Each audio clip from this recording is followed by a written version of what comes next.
I'm going to show you how to correctly insert images into cells in Microsoft Excel. On this worksheet, I have the names of some cartoon characters. Next to their names I have a column set up for images. And I have some images just off to the right side. There are two keys you need to know to ensure that you are inserting the images properly. The first is to make sure the image fits completely within the cell.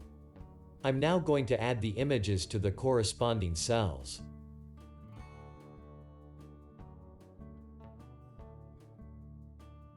Now, the second key is the most important.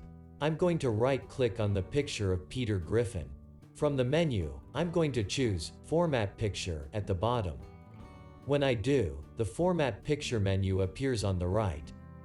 Next, click on the third icon from the left.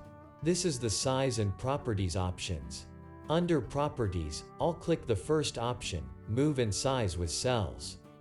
This step is critical because it will allow you to do things like sorting and filtering with your table of information without the images messing things up.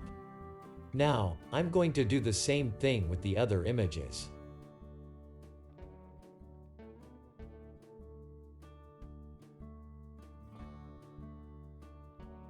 This is why the second step is so important.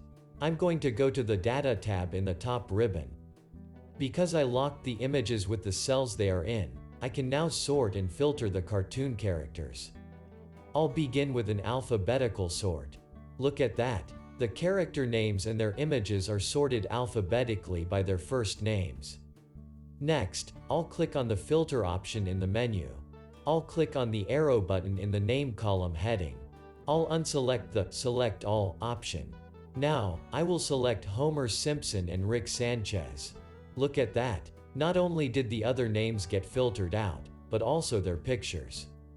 If I want to select all of the characters again, I can click on the Filter button in the heading and then select all once again. And that's how to easily and properly insert images into cells in Microsoft Excel. If you found this video helpful, check out this one.